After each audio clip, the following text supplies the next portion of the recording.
অস্ট্রেলিয়ার বিপক্ষে বাংলাদেশের ওয়ানডে সিরিজের দল ঘোষণা কবে জানা গেল?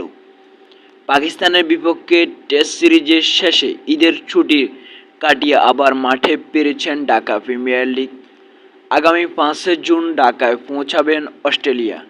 আর 9 জুন মিরপুর শেরেবাংলা জাতীয় স্টেডিয়ামে শুরু হবে 3 ম্যাচ ওয়ানডে সিরিজ। জাতীয় দলের প্রথম নির্বাচক হাবিবুল বাশার সুমন জানিয়েছেন, অস্ট্রেলিয়া সিরিজের জন্য বাংলাদেশ দল ঘোষণা করা হবে আগামী 1 অথবা 2 জুন। সূত্র জাগো নিউজ। এদিকে ওয়ানডে স্কোয়াডে সুযোগ পাওয়া ক্রিকেটাররা 5 জুন পর্যন্ত ঢাকা প্রিমিয়ার লিগ খেলতে পারবেন। এরপর 6 জুন থেকে শুরু হবে টাইগারদের সিরিজ প্রস্তুতি।